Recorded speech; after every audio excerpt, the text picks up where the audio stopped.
अब हम मध्य प्रदेश का रुख करेंगे। अमेठी जैसे गांधी परिवार के लिए गढ़ के तौर पर कही जाती थी, उसी तरह विदिशा सीट बीजेपी के लिए है। जनसंघ का बीजेपी का ये गढ़ है। यहां कांग्रेस की लहर में भी जनसंघ के प्रत्याशी ने जीत दर्ज की थी। अब तक के चुनाव में कांग्रेस सिर्फ 2 बार यहां से जीती है। बीते दशक यानी 1989 से यहां बीजेपी का दबदबा है।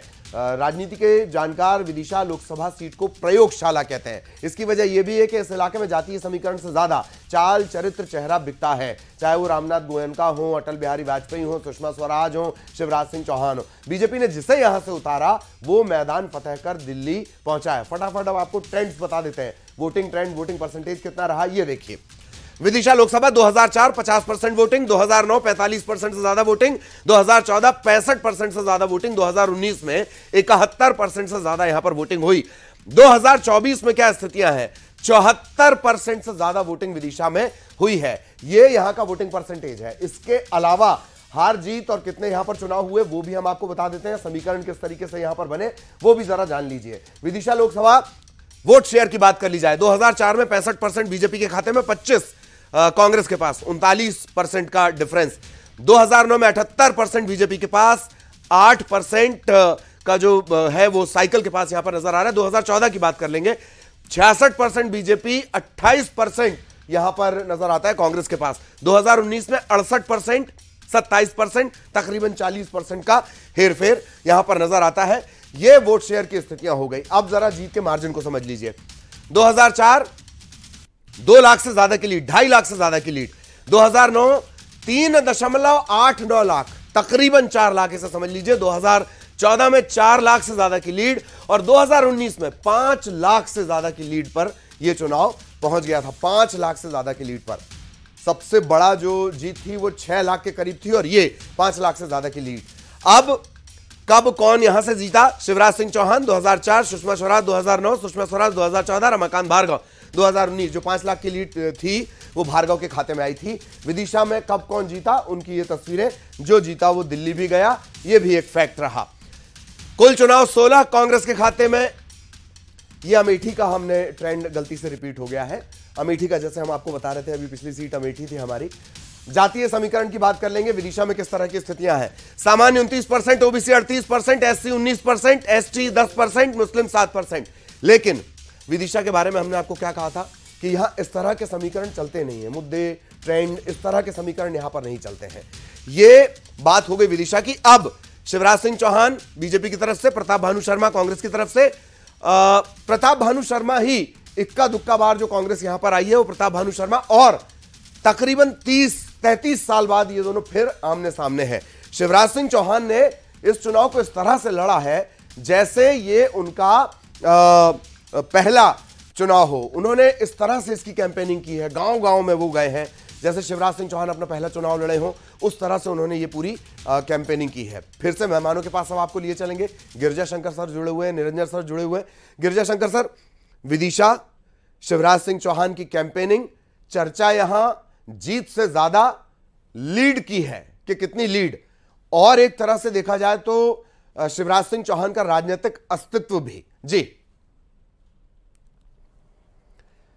गिरिजा शंकर सर। मतलब मैं समझता हूं कि लड़ाई जो वाकई लीड की है, और ये जो 67 में ये सीट अस्तित्व में आई और जनसंघ का लगातार यहाँ से जीतना, लगभग हमेशा हर चुनाव जीतती रही।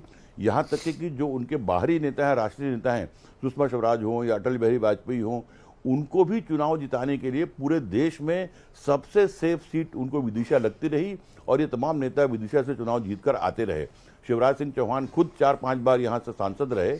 इस बार जो उनका मुकाबला है वो प्रताप भानु शर्मा से कांग्रेस के हैं। प्रताप भानु शर्मा 80 और 84 में चुनाव जीते यहाँ से। ये दोनों चुनाव कांग्रेस के जबरदस्त लहर का चुनाव था और उसमें वो चुनाव जीते थे। उसके बाद वो चुनावी राजनीति से लगभग अलग रहे और लगभग 3 दशक के बाद एक बार फिर वो चुनाव मैदान में हैं। तो मुझे लगता है कि जो पिछली बार आपने देखा कि 5 लाख की लीड से बीजेपी की जीत हुई थी, तो एक तरह से वॉकओवर जैसी स्थिति बीजेपी के पक्ष में दिखती है।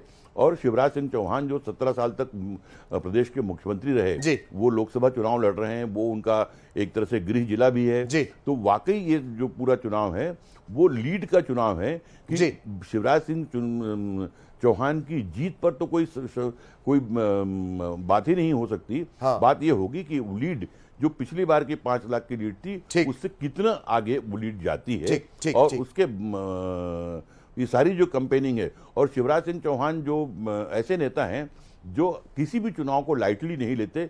आपने जैसे बहुत ठीक कहा आपने कि इस चुनाव में भी उनकी कैंपेनिंग उस तरह की थी जैसे वो पहला चुनाव लड़ रहे हो। गांव गांव घर घर जाना, तो वो उनकी चुनाव लड़ने की स्टाइल है। बहुत आक्रामक तरीके से चुनाव लड़ते हैं। अपनी स्टाइल के साथ वो लाडली बहनों का जिक्र, जी अपनी स्टाइल के साथ उन्होंने हर जगह लाडली बहनों का जिक्र भी जरूर किया। निरंजन सर, आपका कमेंट विदिशा को लेकर। देखिए ललित जी, निश्चित रूप से जैसे आपने अपने उद्बोधन में कहा कि विदिशा सीट संघ की एक प्रयोगशाला थी, निश्चित रूप से दत्तोपंत ठेंगड़ी जी की बात करूं या कुशाभाऊ ठाकरे जी की बात करूं, जो वहां पे जो संघ के बड़े नेता हुआ करते थे, और वहां पे अपने प्रवास के दौरान जिस तरीके से उन्होंने उस क्यारी को, यानी कि विदिशा को, वो अपने आप में एक क्यारी कहते थे, और क्यारी के अंदर उन्होंने जिस तरीके से जल से उसको सींचा, और आज जिस तरीके से विदिशा की अगर राजनीतिक पृष्ठभूमि से हम देखें तो विदिशा एक ऐसी सीट बन गई कि यहां से ये इतनी महत्वपूर्ण सीट होगी कि यहां से जीत के आने वाला व्यक्ति अपने आप में एक महत्वपूर्ण स्थान पाता है राजनीति के अंदर। उसका यानी कि कद इतना बड़ा हो जाता है। चाहे इसके अंदर आप सुषमा जी की बात करें या तमाम जो इससे पहले चुनाव जीते हैं, शिवराज सिंह चौहान जी की बात करें, वो एक विदिशा सीट ऐसी सीट होगी जो आप ये समझ लीजिए राष्ट्रीय पलक पे यहां से जीतने वाला व्यक्ति अपने आप को स्थापित करता है। और निश्चित रूप से जो अभी विद्वान प्रवक्ता कह रहे थे, विद्वान साथी कह रहे थे ललित जी, आज विदिशा के अंदर मेरे हिसाब से हार जीत का तो कोई फैक्टर है नहीं। आज तो यहाँ पे ये है कि भाई पिछला रिकॉर्ड टूटेगा। ये जिस तरीके से आप देख रहे हैं कि 2004 से लेकर के 2019 तक उत्तरोत्तर ये मार्जिन बढ़ता जा रहा है। जी हार का अंतर या यूं कहें जीत का अंतर बढ़ता ही जा रहा है। अब ये इसी की चर्चा, हाँ इसी की चर्चा ज्यादा है, और एक वॉकओवर जैसी स्थिति जिसका जिक्र हम कर रहे थे। अब